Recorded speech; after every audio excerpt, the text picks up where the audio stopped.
Good evening, everyone. How's my volume in the back? Good? We are all safely social distancing, and so if you would like to remove your mask at this time, you can. Thank you. I'd like to welcome everyone to this public work session for the purposes of discussing the sex education curriculum in Vigo County Schools. Tonight, the focus of this part of the work session, and there are 3 sessions, will be a focus on our current VCSC curriculum as taught by VCSC staff. And so without further ado, I will turn it over to Holly.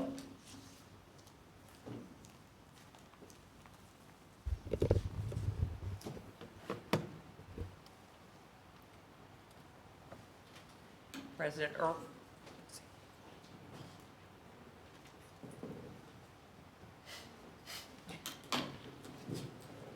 Sounds like it's working now. It's working now, okay. President Irwin, Superintendent Dr. Hayworth, and members of the school board, community members, teachers, and colleagues, I appreciate the opportunity to be here this evening and to present information to you about our curriculum in the Vigo County School Corporation. You will see on your list of speakers for this evening, I am listed first, but we made a slight change.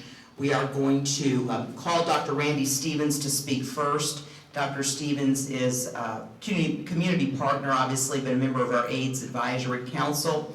And he is in California at this time, and so he's agreed to come on via phone. So we're going to dial him in first, and then I'll begin with my presentation.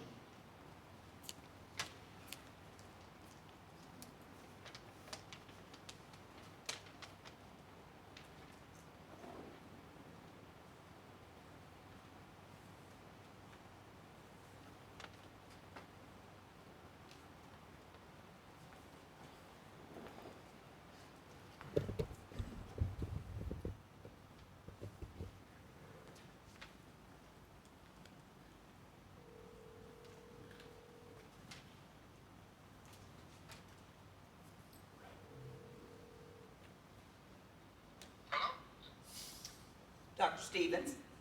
This is he. Okay, we have you on the air and ready to share information with us. Okie dokie. So, Do you have it on speakerphone, Holly? Yes, just one moment. Do you have your phone on speaker? I do. So, hold the bottom of the phone. the bottom of the phone, Okay. bit like that. Yeah. Okay, Dr. Stevens, let's try it one more time. Okay. Can you hear me? Perfect. Okay, you may begin. Just start talking. Okay. Hey, I appreciate being able to address the group here briefly. I'm out of state and enjoying the weather pretty far away, so I hope it's okay in Terre Haute too. That my real message is this. I've been on the medical advisory group for Vigo County Schools for many years, and dealt with a lot of different issues, and so I have gotten involved in looking at the sex education curriculum, and so I've been on all the meetings, and my major point for right now is to emphasize as a curriculum is looked at, and I think it is always so important to keep factual information out there, for the students.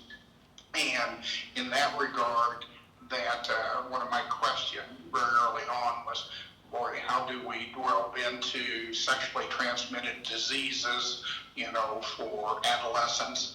And so I was pretty reassured in hearing that, that information is shared pretty freely with the students in a couple of different formats, and that is with either the teachers themselves, both science and health educators, or bringing some people in from the public, for example, like from the Board of Health.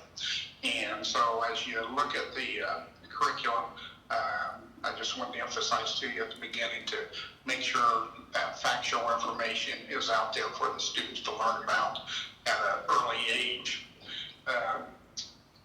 Overall, I would say this too, that as you look at the curriculum, that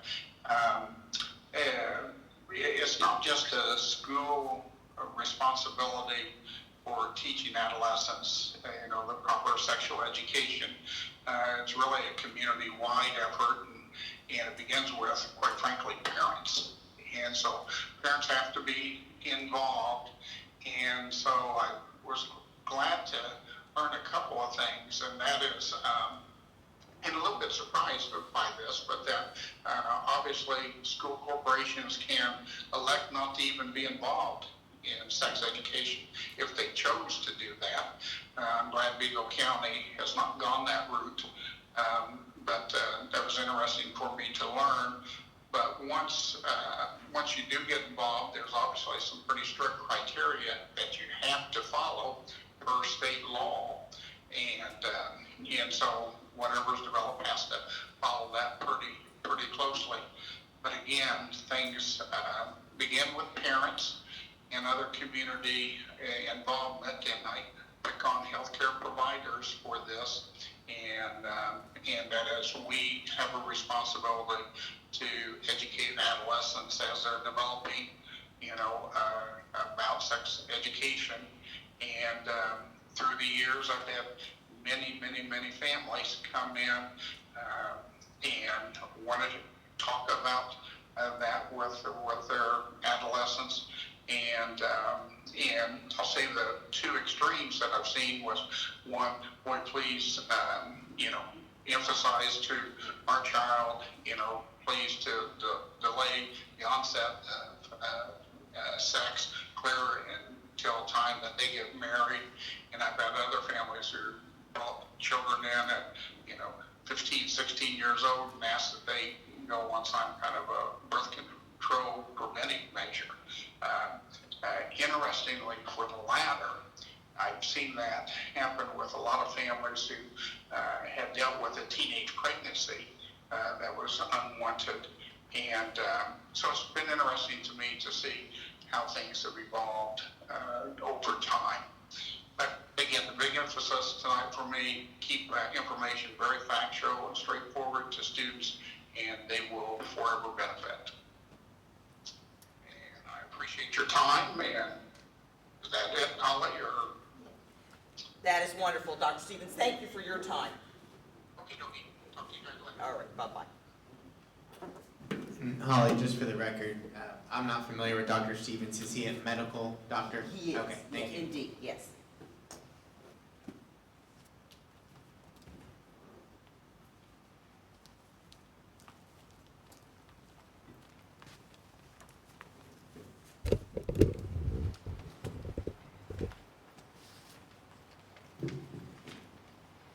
President Irwin, Superintendent Dr. Hayworth, school board members, and our community members. I have before you a folder of information for our board members, our superintendent.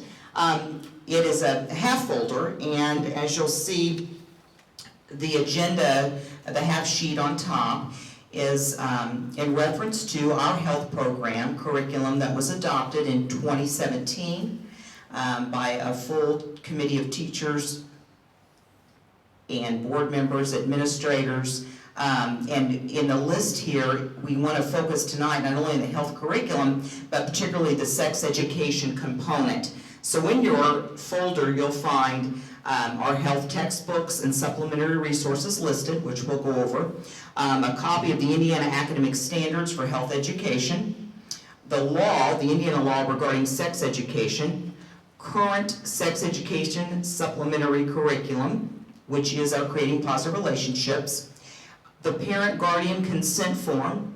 3 of those are in there, one for 6th, 7th, and 8th grade, and then there is also a 9th, and a list of our Health Education Review Committee members that met earlier this year.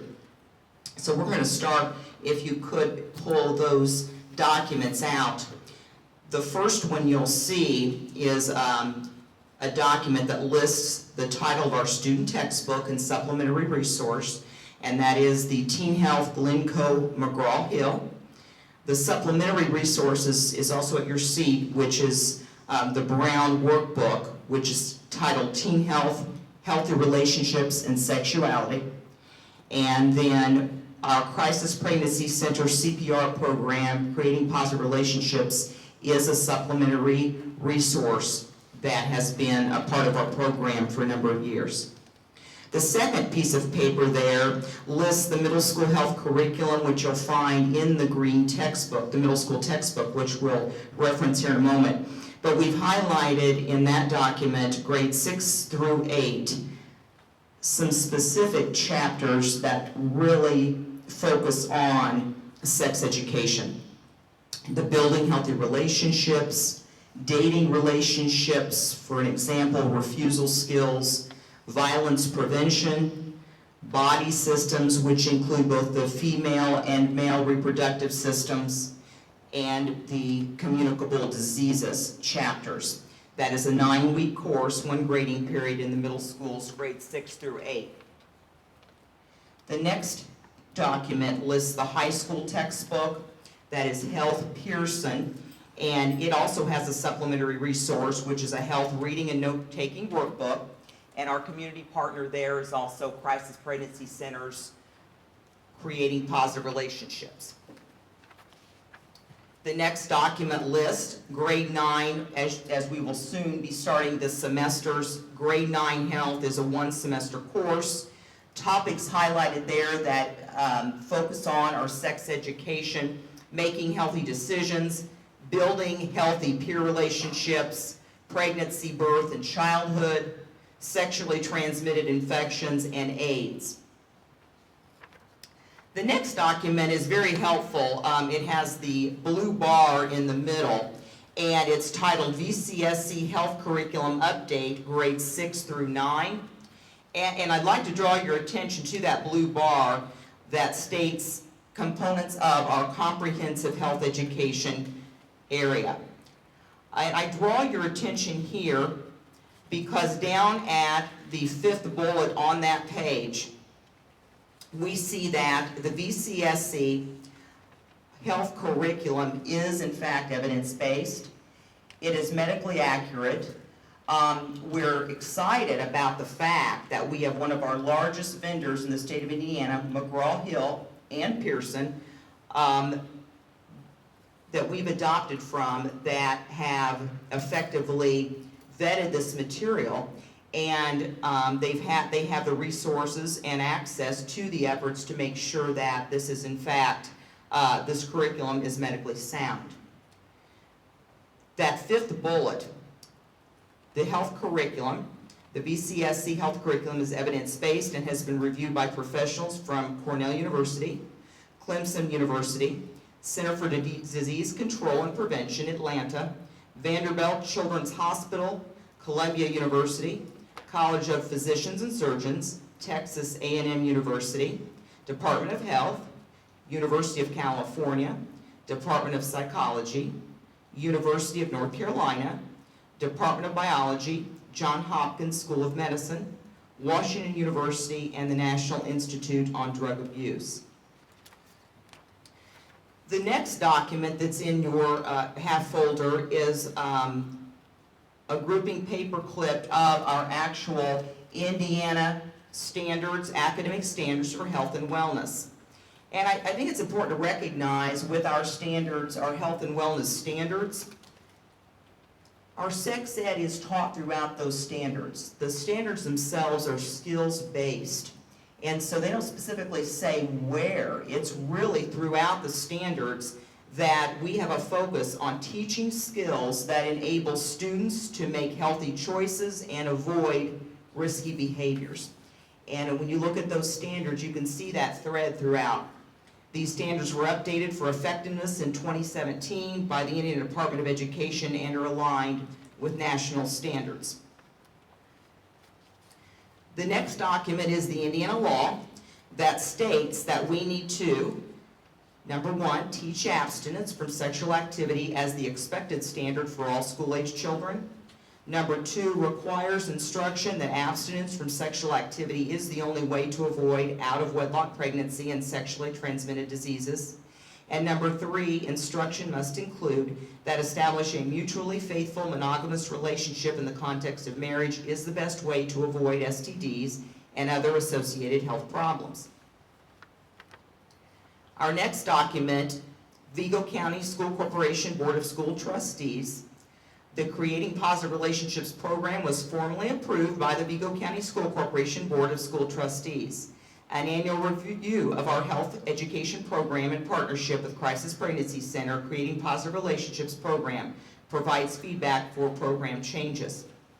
And this really aligns too with our textbook adoption process and curriculum revision every 6 years. So when we have that committee, we are reviewing health education curriculum and expected standards. The next 3 documents are samples of the consent forms that parents do receive.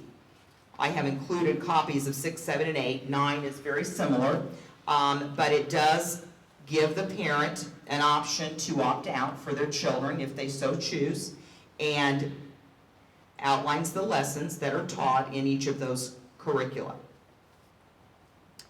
If a family does not return that consent with a certain number of days, and it states at the bottom, we give them 3 opportunities to do so, then we will proceed with the teaching of the curriculum.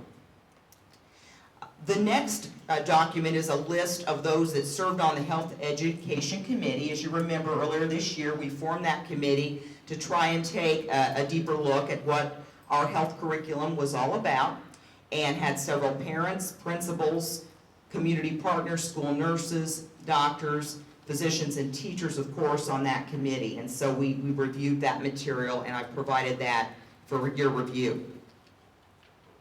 I'm very excited about the last 2 documents and wanted to bring these to your attention. These are the last 2 years of our health issues in service that we schedule to bring health teachers together, both middle and high, and introduce them to community partners that really help support their curriculum. There's a lot of information, a lot of material in this health curriculum, a lot of important and valuable information, and the resources we have in our community are invaluable. As Dr. Stevens mentioned, it's been very helpful through the years to call upon these community partners and have them come in with their expertise and experience and share, and I know our teachers have greatly appreciated that. I've provided the Health Issues in Service agenda from 2019 and the most recent March 11th of 2020. In the audience today, I have 2 partners in particular, Rebecca Moore from CODA and Brandon Halleck from Chances and Services for Youth. They joined us at this in-service for a number of years, and they can speak more to their specific agenda regarding what they do and how they help us. But this is just a sampling of community partners that really help support what we do. So I did want to provide that information for you. Next, I'm going to move, if we could, to the middle school health textbook, and it's the green book. I'd like to point out a couple of chapters within that middle school textbook.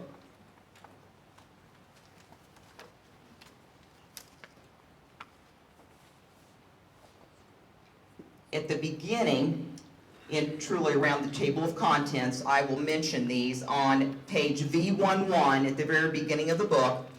There's a whole chapter dedicated to dating, relationships, and abstinence, which includes beginning to date, healthy dating relationships, abstinence and saying no, and various activities that help support that. On page XV11, personal health care, which does also involve not only caring for yourself, but we also see a chapter on the life cycle, which addresses changes during puberty, and once again the male and female reproductive system, and staying healthy at a young age.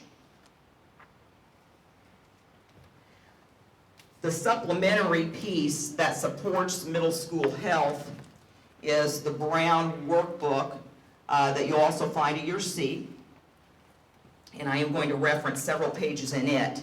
This supplement really does help us address the sex education component. I'm on page 7, lesson 2. Title of the chapter is Your Changing Body, Adolescence, a Time of Change. As we move on to page 11, there we'll see a title about dating and a particular health skills activity that's titled Refusal Skills, Your Rights, Your Call, on page 11. We go on to page 12, and we see titles listed as dating and love, romantic love and infatuation, controlling sexual desires. Page 22 addresses the female reproductive system. Page 24 goes on to discuss the menstrual cycle, female health concerns.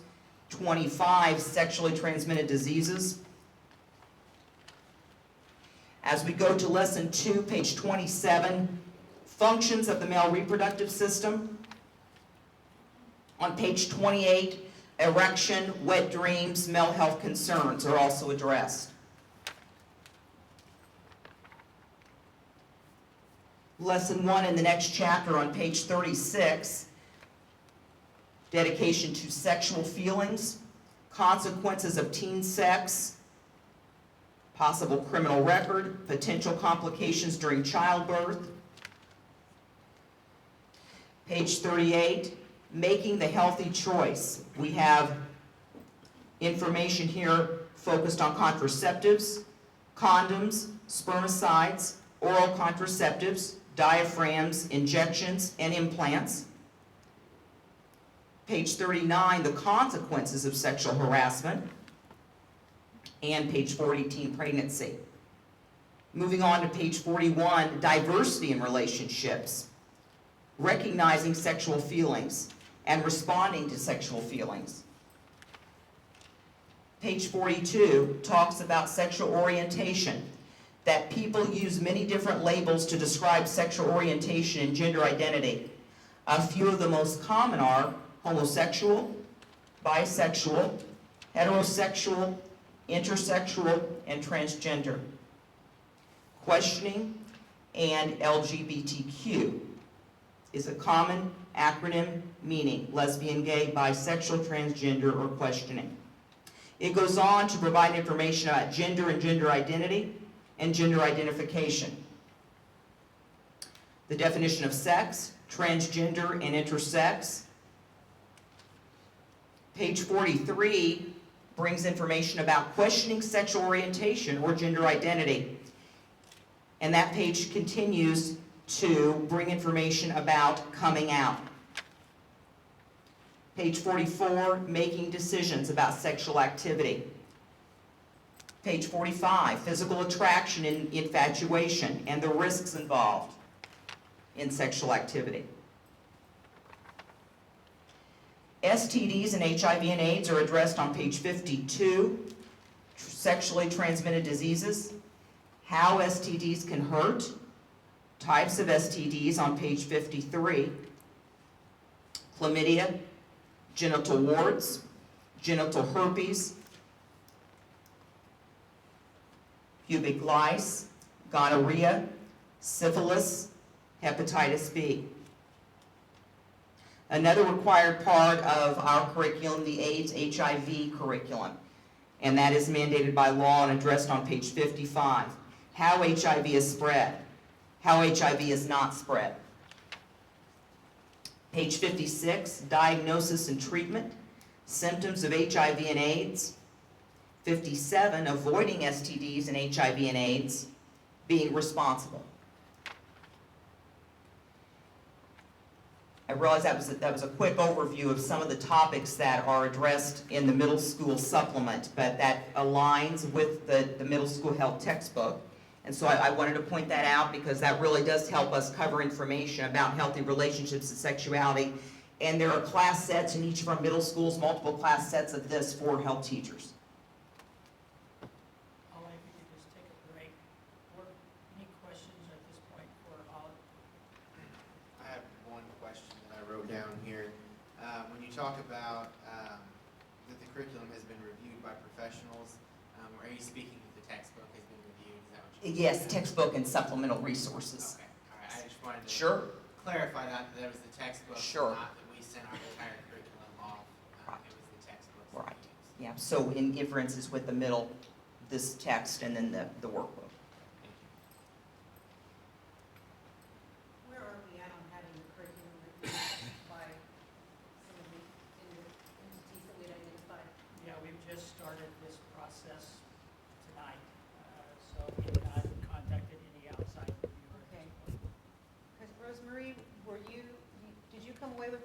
understanding from our meetings that we had on the committee that our names aren't on, that this had been reviewed by all these entities that she described? No, I thought that we had narrowed it down to outside agencies. We supplied a list, as I recall. But I don't remember any of this, and we were not included in a couple of these meetings. Our names aren't on the list, and I wasn't aware they occurred. Thank you. Anything else for Holly at this point? The final text, I was just going to draw your attention to the freshman health textbook titled Pearson Health. This is the text used and board approved for the 9th grade health class. And I would just draw your attention to chapters 6, 21, and 22 in the textbook here as they address and focus on sex education, preventing disease, and healthy relationships. At this time, I would like to move forward. Holly, can I ask just a couple questions? Sure. So, first, if I am a parent and I ask to opt out, what does that student do during that time? If the child is opting out per parent request, we would have to find an alternate lesson for that student during that time. Does that occur often?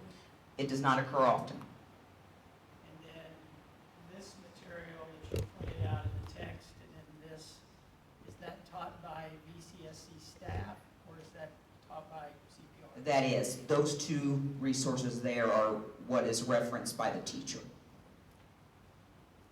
Thank you. Okay, at this time, I'm going to ask that Pam White, Department Chair of Health and Physical Education, Terre Haute North, and Gretchen Wright, Department Chair of Health and Physical Education at West Vigo High School, come forward and share information.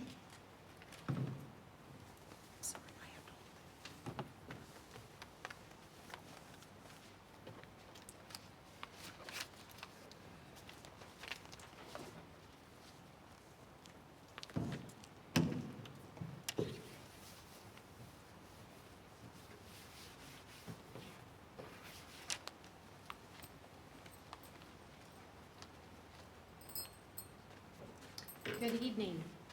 My name is Pam White, and I am grateful for the opportunity to speak tonight on behalf of the Vigo County School Corporation Health Curriculum.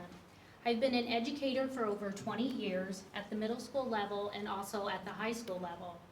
I am currently the department chair at Terre Haute North. I serve on 2 committees related to the student health items, which is the AIDS Advisory Council and the Wellness Committee. I am licensed in physical education, health education, as well as community health. I was part of the textbook adoption committee 3 years ago, and I worked closely with my peers in the selection process. I am confident that the book that we chose will address all of the issues at hand tonight. The textbook aligns with the National Health Standards and the Indiana Academic Standards of Health and Wellness. The material presented is evidence-based and is a smooth transition from chapter to chapter. For some topics, teachers have outside guest speakers present as an additional resource to the material already presented by themselves. Some examples that I'd like to include tonight that I believe go hand in hand with our CPR discussion is we have Union Hospital Oncology come in. They speak on cancer, but they reach out farther to that to touch a little bit on HPV and risky behaviors that can affect a child for a lifelong.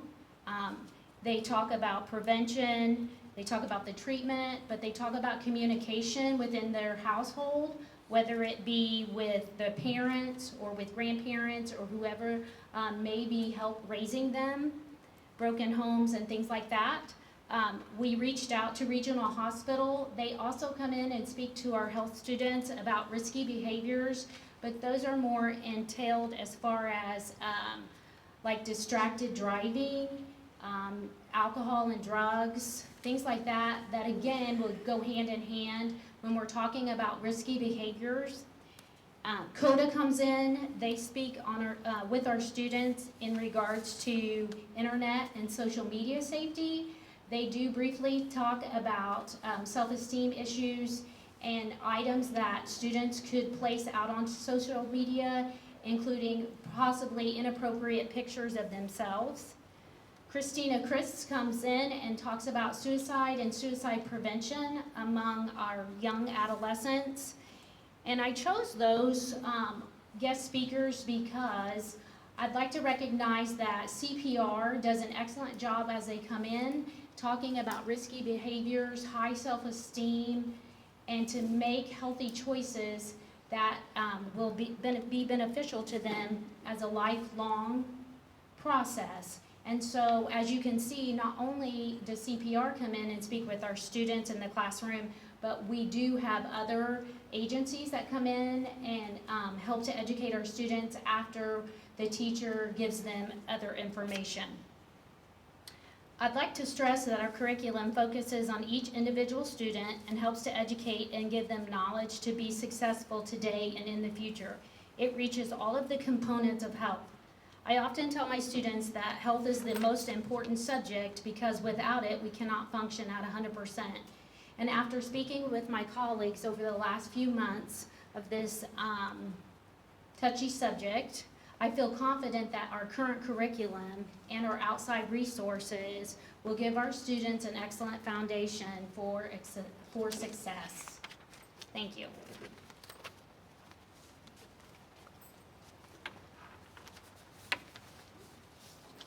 Hello, my name is Gretchen Wright, and I have been teaching in the Vigo County School Corporation for 14 years, and 12 of those years have been at West Vigo High School.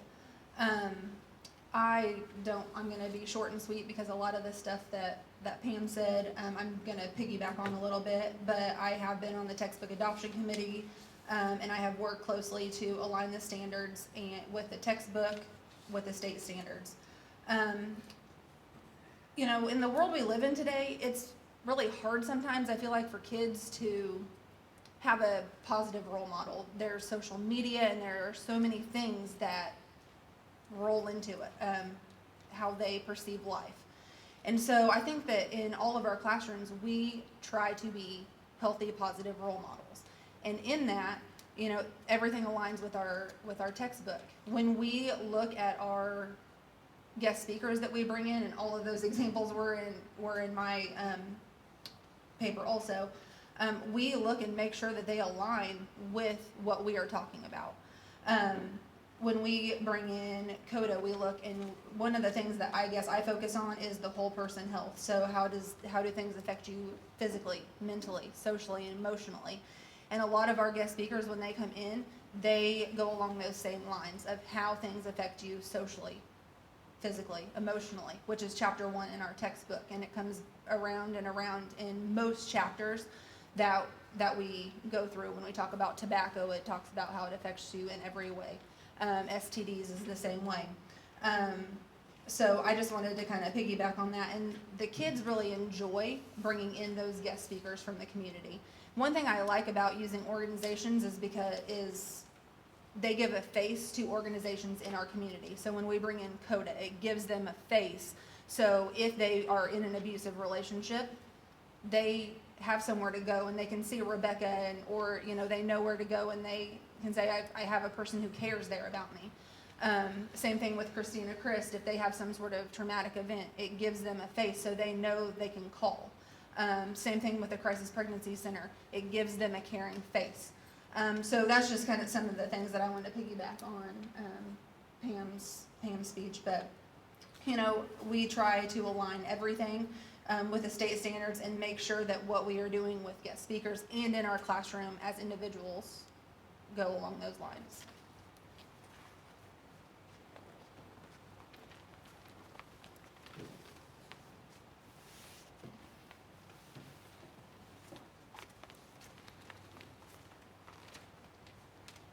Now I'd like to introduce Brandon Halleck with Chances and Services for Youth.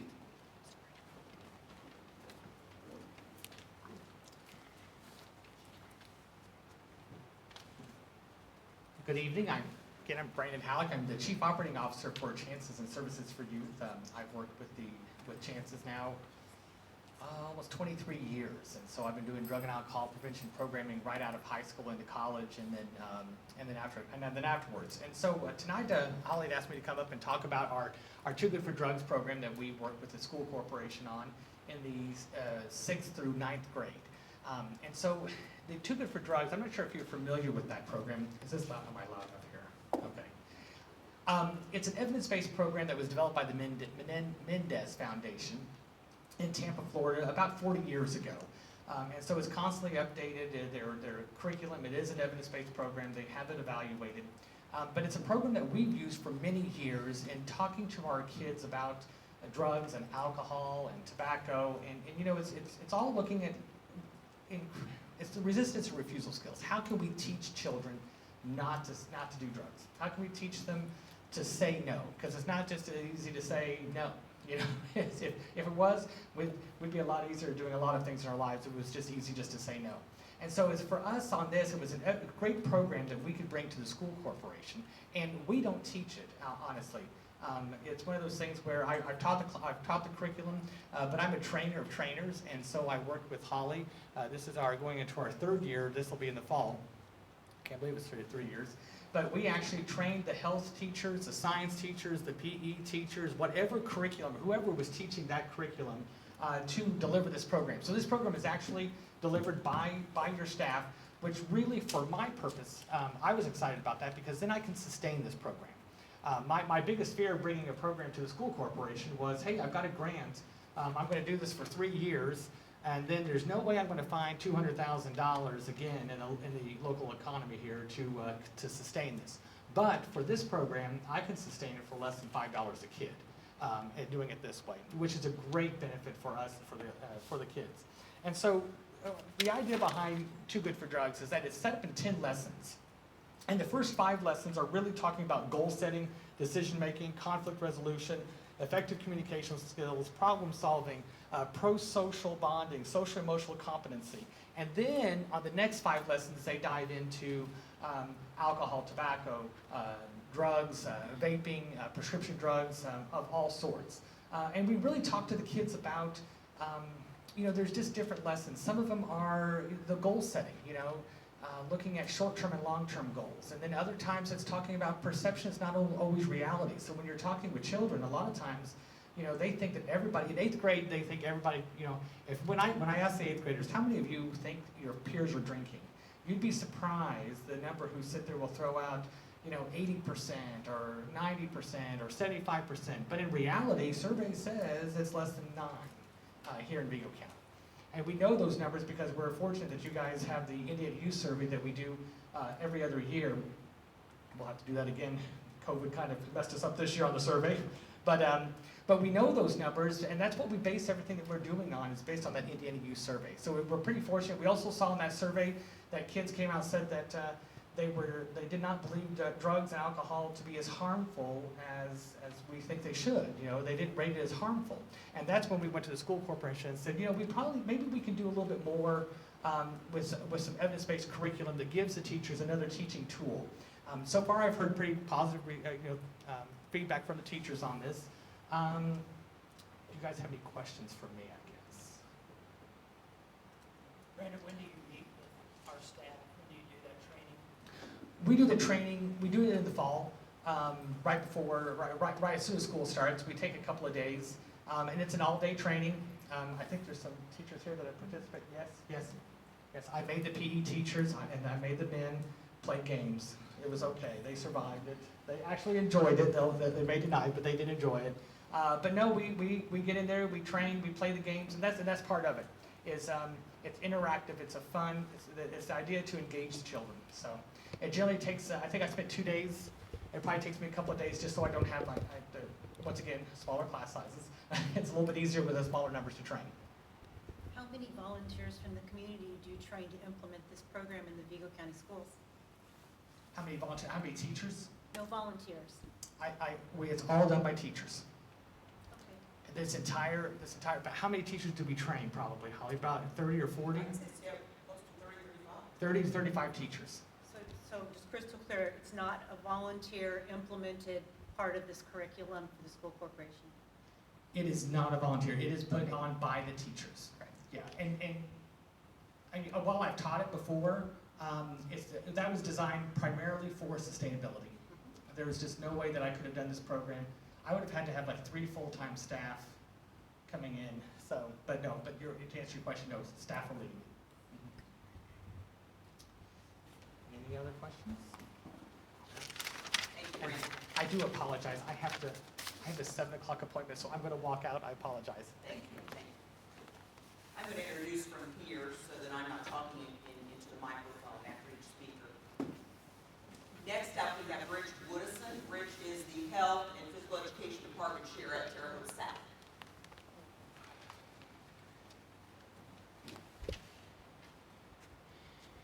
Good evening, board members, Dr. Hayworth.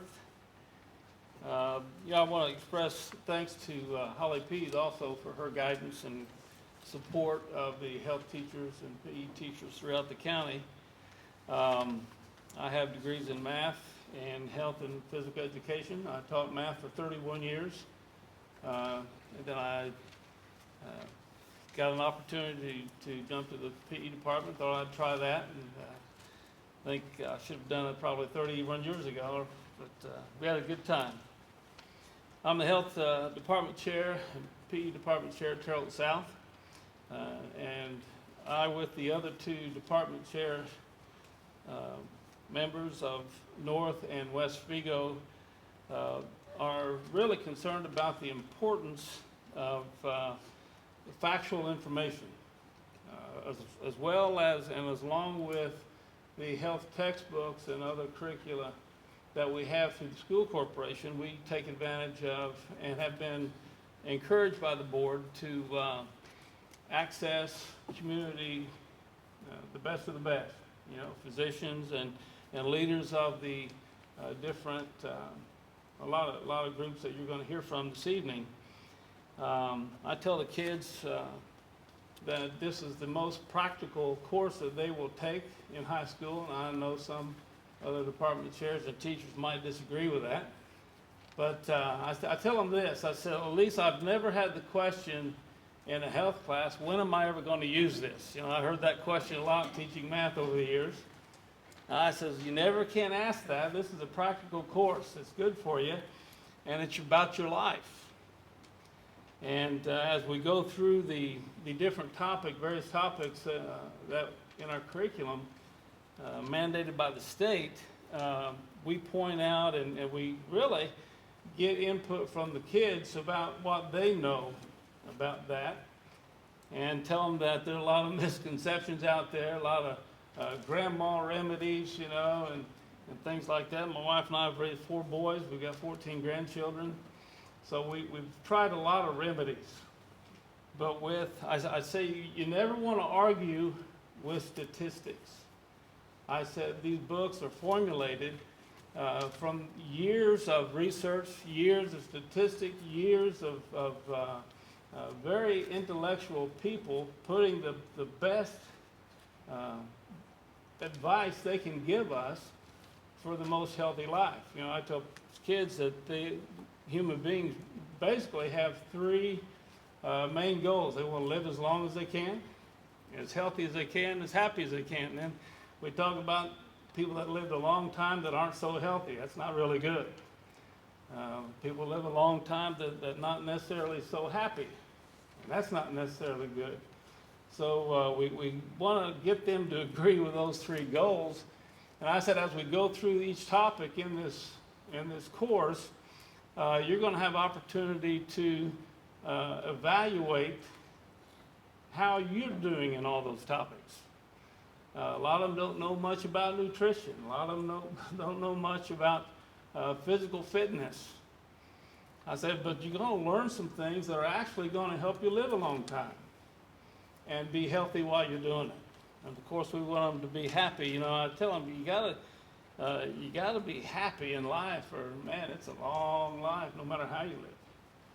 But we've invited many guest speakers over the years into the classrooms, and we also invite activity-based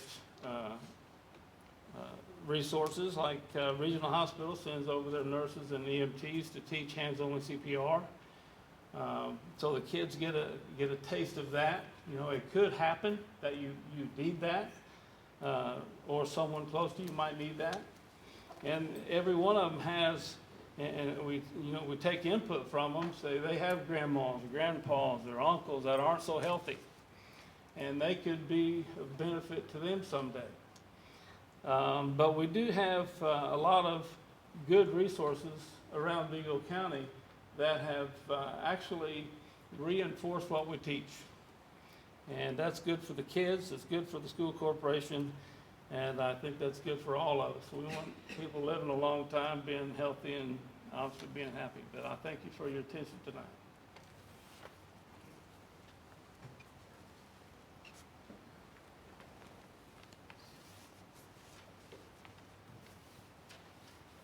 Our next presenter is Rebecca Moore. Rebecca is the Community Prevention Specialist with the Council on Domestic Abuse.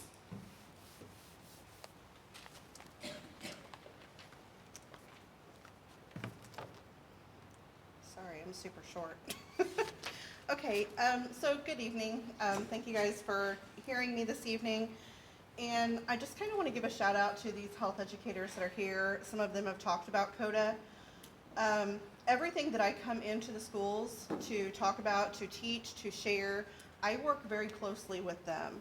I'll be messaging them in the days leading up to me coming into class.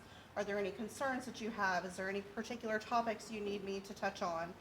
I have about 40 different topics that I do share with the students based on what the teachers say their needs are for that particular group.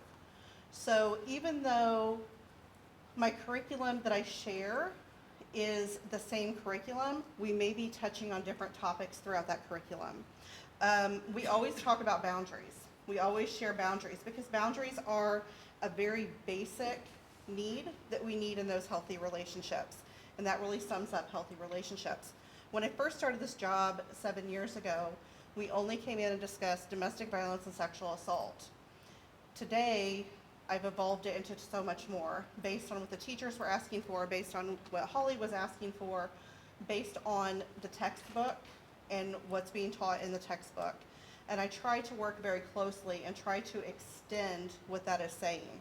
We talk about consent. You know, we talk about how to say yes, how to say no, because some of these students have never had the opportunity to say no, or never had the opportunity to make a decision whether they wanted to do something or not. We talk about self-care, self-esteem, self-awareness, self-growth. We do talk about suicide awareness. We do talk about internet technology safety. And there's so much about healthy relationships that's tied into that because we are in the digital age. And there's so much going on that even we as adults don't understand. So let's share some of that with students so at least they have a fighting chance. I'm really glad that I grew up with no technology because I don't want that stuff out to get me now. I'm glad that I did not have technology in the 80s. We talk about bystander intervention. Going back to that sexual assault, when we talk about sexual assault, we actually talk about what sexual assault is. Because some students don't understand that texting messages that are inappropriate is sexual assault. In addition to that, it's a federal crime, and they don't get that. So we share information with them so they understand what consequences there may be to their actions. We talk about teen dating violence awareness. That's something that I'm really big about talking to the students about because oftentimes we think you're a teenager, how could there be any problems? And we need to start seeing it from their side of the seats, their side of the chairs. We talk about that peer advocacy and that peer mentoring. And I do have a group of youth that work with CODA that are ages 14 to 22. And they do act as peer mentors to individuals who need it. Where that comes in really, where that really comes into good play is when a student comes to me and a teacher, whomever, and says, this has happened to me and discloses something. We're mandated reporters, we have to report that. That's going to stop some of the students from reporting to teachers or reporting to an adult. But where we have these peer advocates and these peer mentors that I have trained based on CODA's training, they can now talk to that individual and say, okay, I have someone you can talk to, you can trust them, and here's what's going to happen as you travel this road. They can help them navigate that and encourage them to go talk to an adult. If they still don't want to talk to an adult, at least they have talked to someone that's helping them through it, so they can use their voice and speak that out. We talk about power and control tactics. We talk about the LGBTQ groups and how that all ties in. Everything that we share, everything that we bring into the schools is fact-based, is resource-based. Some of it is coming directly from the health books. Some of it is coming from the CDC websites. Some of it is coming from the actual Department of Education and some of the resources that they have offered to the educators. I'm using those to bring those in. A lot of my information, a lot of my data comes from the Indiana Coalition Against Domestic Violence. It is all fact-based and it is all set as a standard. So there's lots of stuff we talk about, lots of stuff we do, and it just really varies depending from class to class. It is not just the freshman health that I talk to, but I can talk to any age group throughout the schools, and I can talk to elementary schools as well. I just bring the information in based on their level of learning. And again, I work very closely with Holly and the teachers to make sure what comes across is what the teachers see as a need in their classroom and what's best going to benefit the children. So, do you guys have any questions about CODA and what I do? I have one question. When you're in, let's just focus on the freshman health class right now, how many days are you in one particular classroom? 2 days. Okay, thank you. We do it over a course of 2 days. I try to scale it down so that I'm not taking too much of the teacher's time. And what grade levels did you say? Any grade level. I'll teach from 0 to 100. So I can go through any grade level. I've been in kindergarten classes, second grade classes, third grade, fifth grade, 7th, 8th, 9th, 6th, 12th. That's all of them I can think of off the top of my head. So I've been in most grade levels. And so is it by invite only that you can Yes, yes. So Holly really has been good about connecting me with the health teachers and the health groups, and that has just kind of spread the word. I have fax teachers that bring me in. I've had English teachers bring me in. Different teachers, different schools, and I'm always trying to sell our information. I'm trying to say, come on, the children need this, and one time is not enough. So I'm willing to go into any classes. Thank you for everything that CODA does. We've seen it through some tough times, and I've reviewed the programs from the United Way perspective. 7 years with the program, that's good, because they seem to have sometimes that high turnover rate. Yes. What kind of background do you have? My background is early childhood education. Okay. So I went to college for early childhood education, and I started out teaching in preschools, worked my way through college, working with special needs individuals. Did that for about 12 years. Prior to this, my previous life, before CODA, I was the before and after school assistant director. That's awesome. So I've had a lot of work with students and children, and that's kind of always been, and I've always worked nonprofit. I have a question. Could you give us a statistic on sexual violence and violence in Indiana, where we rank in the state rankings? I haven't looked at the data for the last 2.5 years, so the data that I have is kind of older, but we rank kind of right above the middle range. So we're probably at like 25, 26 on the list. I think that I brought that to one of our meetings, so I'll see if I can wrestle around and find it. But that's when we were bringing in statistics and what our statistics were here in Vigo County, not just with teen Right. violence and dating, but STDs and things like that, teen pregnancies. And it's really hard to gather some of that data because a lot of it's not reported.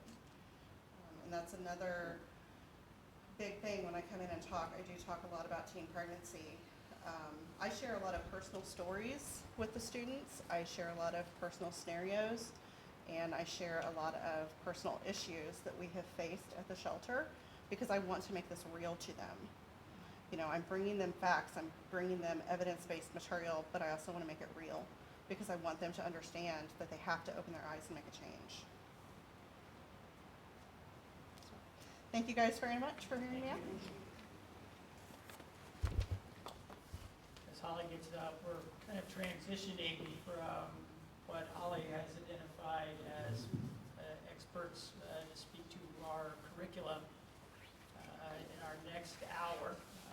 These will be supporting comments for what we do at DCSC, and we would ask people to limit their comments to 3 minutes. So Holly, if you would move us through this process, thank you. As Dr. Hayworth said, we'll now be moving to a group of educators that have been identified, and of course anyone else that wants to come to the podium and speak. But we will begin with Alex Patag. Alex is a health and physical education teacher at Terre Haute North.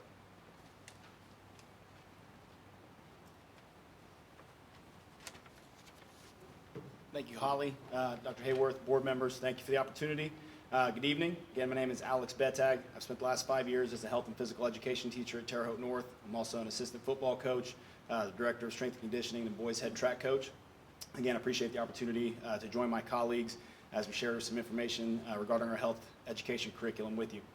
Health, physical, mental, emotional, social, and spiritual. It has many components. Today we face a tough challenge in educating our youth on the potential pitfalls that await them as they become young adults. In a world where we as teachers and coaches may be the only positive role model and source of encouragement for our students, now more than ever we must be certain that we continue to offer that positive relationship. The Crisis Pregnancy Center's Creating Positive Relationships program is just one small piece of a very large puzzle that is health for our youth today. Throughout the year, we bring in multiple guest speakers, which you've had the opportunity to hear. A couple of them speak tonight, but some that you didn't hear about was Indiana Excise Police come in and speak to our kids on the dangers of alcohol and underage drinking. Purdue Extension Office comes in and does an awesome program on the dangers of tobacco and vaping and juuling. Team of Mercy puts on an excellent presentation on teen suicide. So that's a very humbling experience. You heard from Rebecca on CODA and what they present with social media safety, which couldn't be any more important than it is today. CPR fits right into that flow. It allows our students an opportunity to hear the same message from a different voice, and as we all know, teens can hear the same thing more than once. The CPR program does a phenomenal job of equipping students to have positive relationships with their friends, family, and significant others. They have age-appropriate levels of instruction that span from 6th grade through high school. High school-age students are challenged to think critically about the decisions that could affect their future. They are shown the importance of taking the time to get to know someone before trusting him or her. They cover the 5 components of a healthy relationship: character, compatibility, chemistry, commitment, and communication. They discuss the importance of looking for healthy or unhealthy patterns in behavior. They have students develop their own compatibility chart to see the qualities that they are looking for in a future significant other. STI information is detailed and includes pictures on a PowerPoint presentation. Communication skills are observed to see the best way to resolve an argument. Every student also receives a booklet for note-taking, which also includes additional information on each topic, including ideas for creative dating. Other important modules include secondary abstinence, defining sexual activity, the definition of a safe zone, abusive relationship red flags, date rape, characteristics of responsible dating, effective communication skills, and commitment in relationships. Personally, I believe that the CPR program is a massive benefit to our students. They enjoy the week of instruction. The guest speakers connect with our students very well, and the information is age appropriate. I appreciate this opportunity. Thank you for your time, and thank you for your consideration. Thank you. Brian Easton, principal at West Eagle High School, was supposed to be here tonight, and something did come up unexpectedly this morning, so Brian will not be joining us this evening. Our next speaker is Linda Matherly. Linda taught at Terre Haute South Eagle High School for many years, but before that was an elementary teacher, a middle school teacher, a high school teacher, and so we're delighted to have Linda.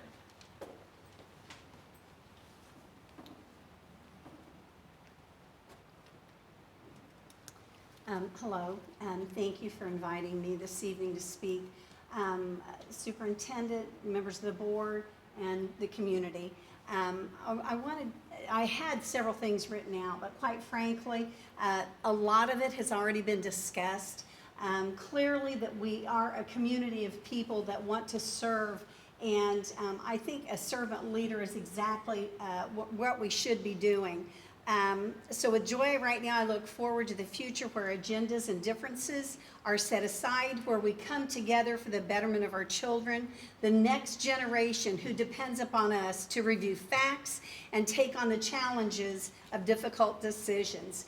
And I think it's been expressed very well this evening what the law is about abstinence being taught in the state of Indiana, and that clearly Vigo County School Corporation is abiding by the law, and which is exactly what we should be doing. From a comprehensive standpoint, we know that we have school nurses, school psychologists, school counselors, social workers, food services. We know that we have the buildings that are safe for students, fire drills, bomb, procedures that are needed to be taken to keep our children safe. And there's actually about 31 different areas just in the Indiana Department of Health's paperwork where, Indiana Department of Education, I should say, about keeping our students safe. So let's go on here. Vigo County teachers and administrators have recognized the value of outside community agents, people who have experienced firsthand difficult life situations bring to the classroom prevention and resolution. Examples including some of whom we've heard tonight from: CODA, Mental Health America, Regional Hospitals, CPR, AED Student Certification Program, police officers, American Red Cross, Tobacco Cessation, Creating Positive Relationship, and even, yes, Covered Bridge Special Education District, which is also an outside agency that serves our community. Recently, Creating Positive Relationships has come under some form of attack. I've reviewed their curriculum, watched videos, participated, and observed their instructors in the classroom and found them to their presentations to include accurate information that's age appropriate with serious moments as well as learning made fun. 30 seconds. Student interact, asking questions, and are very attentive. I highly recommend Creating Positive Relationships. Vigo County School Corporation recognizes that repetition is a good thing for our students. So through interdisciplinary instruction, we get that reinforcement over and over. Last thing I want to say, I believe I speak for all teachers when I say that our heart's desire for our students is that they become knowledgeable, self-reliant, responsible adults full of wisdom who have the ability to demonstrate respect, kindness, goodness, self-control, and live a peaceful life with an understanding that mature love is putting the needs of others before our own. Thank you.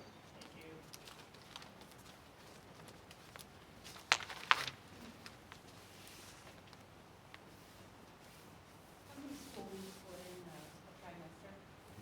12. Sometimes 13. This year, we had 1 and 2. Up next, Alicia Pritchard. Alicia teaches science at, excuse me, Alicia, I see the look on your face. I did not mean to skip over Nancy. Nancy Payton, science teacher at Honey Creek Middle School. Good evening. I appreciate the opportunity to speak to you. My name is Nancy Payton. I will be entering the 7th grade at Honey Creek for the 30th time in August, including once in 1978. My primary teaching area is science, but I teach the 7th grade health curriculum during my science enrichment class. I love teaching health because I know it's information that my students will truly use for the rest of their lives, regardless of career path. And Rich Woodison, dang you, no one ever asks me, when will I ever need to know this in health class? What I really like about the Indiana State Standards is how they revolve around decision-making and life skills that apply across many health topics. I do not teach small details of various body systems as I did when I taught high school anatomy and physiology. I teach the big picture. I teach how to be an informed consumer of both products and information, acknowledge the pressures they feel by peers and society, refusal skills, healthy relationships, respecting yourself and others, how poor decisions can lead to poor health, and always, always how good decisions benefit us physically, mentally, emotionally, and socially. These personal skills apply to all topics I teach in 7th grade health. We cover diet and nutrition, including eating disorders, communicable diseases, and the importance of abstaining from tobacco, alcohol, and illegal drugs. My favorite chapters to teach revolve around mental health simply because it's so important for them to understand both immediately and long term, but also because I'm typically the first teacher who gets to teach them, and I mean that, I get to teach them the everyday mental health topics of self-esteem and self-concept, avoiding behaviors like early sexual involvement to reduce stress, dealing with inevitable stresses of life in healthy ways, and mental disorders including various anxiety disorders, mood disorders like depression and bipolar depression, schizophrenia, and recognizing signs of potential suicide in themselves and others. In addition to sexual education topics covered in the teen health textbook and supplements, I look forward each year to bringing in the Crisis Pregnancy Center and partnering with them. They stress the same personal skills that I do and present sexual abstinence as the healthiest lifestyle choice at this time. This coordinates with the public law that says that if sex ed is taught, that abstinence should be taught as the expected behavior. I believe this is the appropriate message for my students who are 12 and 13 years old. The Crisis Pregnancy Center also addresses teen pregnancy, sexually transmitted infections, as well as non-physical consequences of teen sex. I also love that they encourage the students each night to go home and talk to their parents and involve their parents in these topics as well. When this 5-day course is over, I immediately teach the state-mandated HIV/AIDS curriculum, which reinforces many of the same skills and topics. I've also invited many other guest speakers to come in and present on their areas of expertise, especially on abstaining from alcohol, tobacco, and other drugs.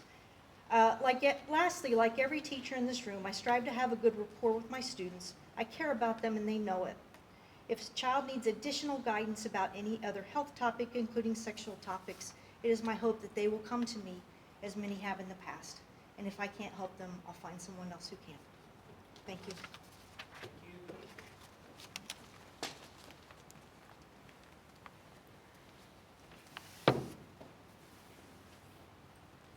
Now we're ready for Alicia.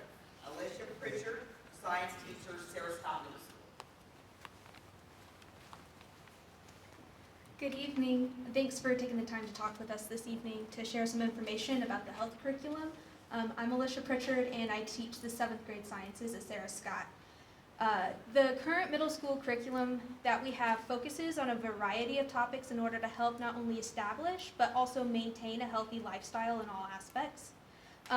It aligns with the Indiana state standards and it covers topics that also relate to sex education. It also branches out, such as decision-making, refusal skills, self-acceptance and self-love and self-esteem is a big one, and I really like that it focuses on that because I think that actually impacts a lot of the later things like decision-making for yourself that a lot of kids that it was talked about earlier might not have had the chance to experience yet.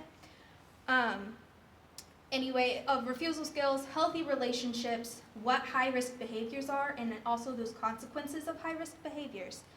We also have the corporation-adopted textbook and supportive materials that students can use and that we use for additional information, especially if students want to delve further into something that we haven't talked about, so we have that information we can offer to the students.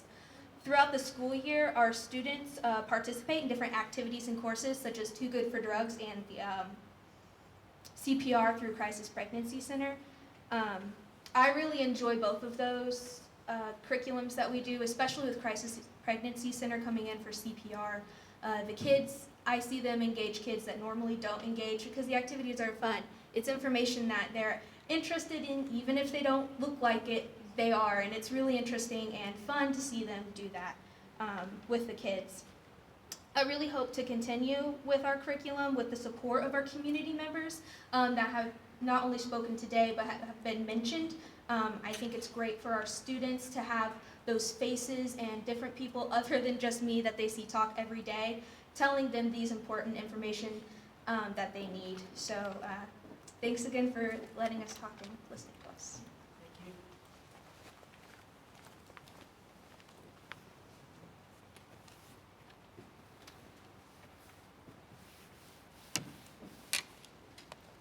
Next, Brianna Roscoe. Brianna is family and consumer science teacher at Otter Creek Middle School.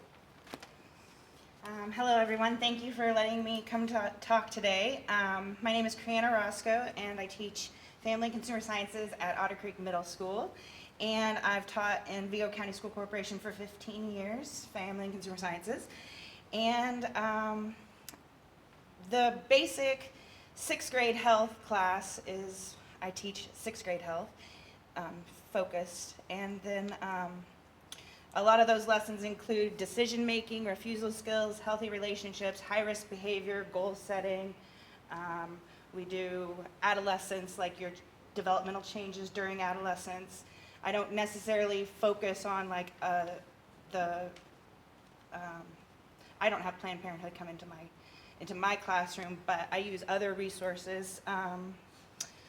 For my presentations, I've had people from Purdue University Extension Office come in and talk for nutrition, and Deputy Sean Trevarthen from the Sheriff's Department on drugs and alcohol. And I like that other people have said that it helps the students to create a community face with things. I could teach nutrition. I teach them nutrition in 7th grade for a whole 9 weeks. But that 1 week that they share with Professor Popcorn is special, and it's set aside, and it's different.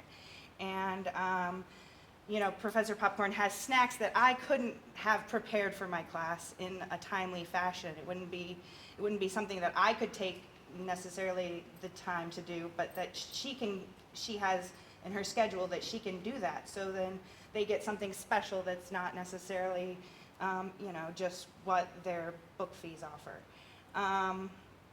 And then that is about all I think I want to say. Thank you so much. Thank you.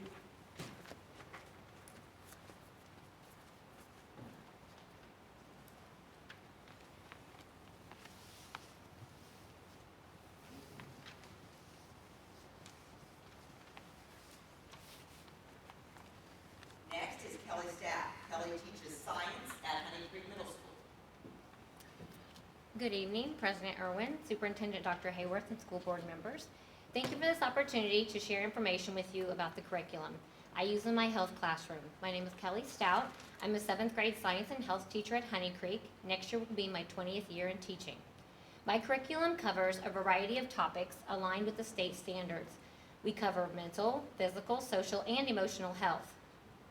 As part of the curriculum and the pacing guide, I teach sex education. In addition to the basic topics, I teach decision-making skills, self-concept, self-esteem, personal hygiene skills, human development, refusal skills, and an in-depth lesson on AIDS and high-risk behavior. Along with the textbook, I utilize numerous resources, such as a monthly current health magazine that focuses on health issues of today.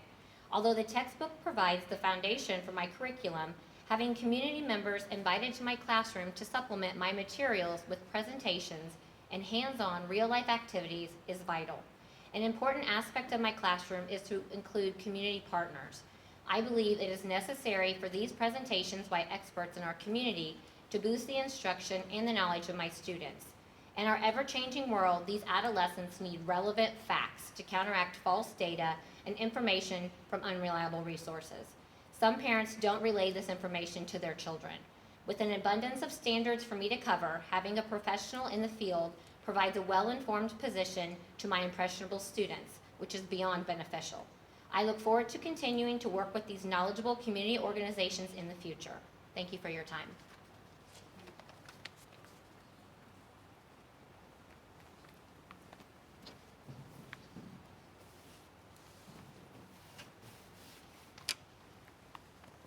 Cindy Strange will speak to us next. Cindy teaches science at Otter Creek Middle School.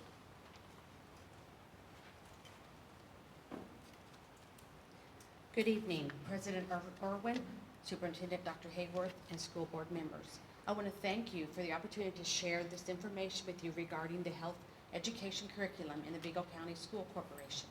My name is Cindy Strange, and I'm beginning my 17th year of teaching science, and I'm currently at Otter Creek Middle School. The middle school health curriculum has many topics that focus on maintaining a healthy lifestyle.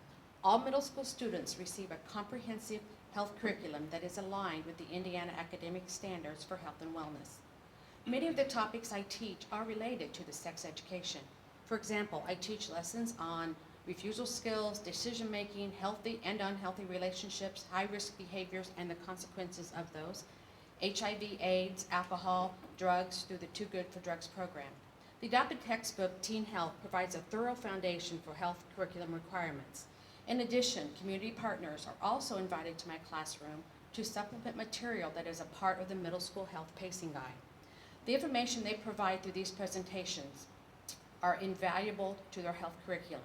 In recent years, I have invited the educational specialists from the Midwest AIDS Training and Education Center to share information to enhance what is already included in their curriculum. My hope is to continue to include our community partners as they are able to provide an expertise in their given profession. Thank you for your time.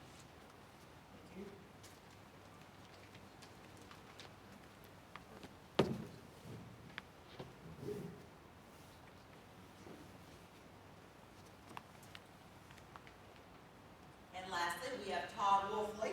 Todd is health and physical education teacher, Terre Haute North.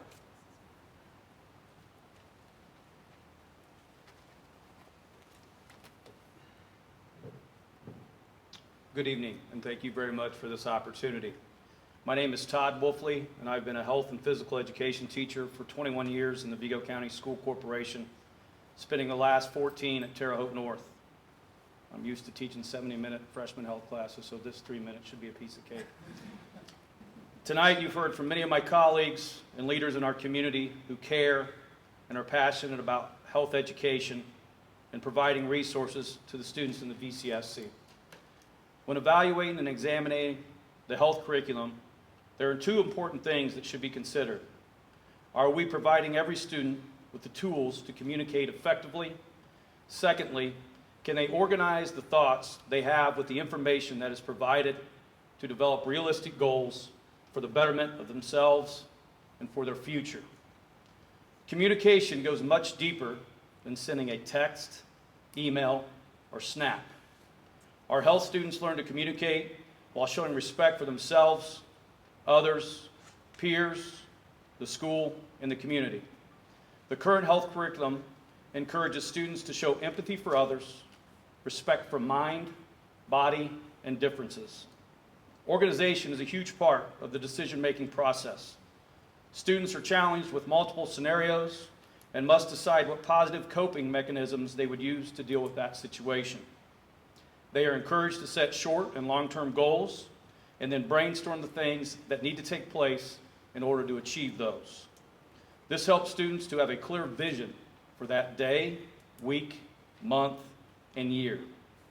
After sharing experiences and ideas with several colleagues and watching the impact that leaders and guest speakers have had on the students in my classroom over many years, I know the teachers in the Vigo County School Corporation are doing great things educating our students. My hope is that everyone here tonight continues to support and inspire the young people in this community. Thank you very much for your time.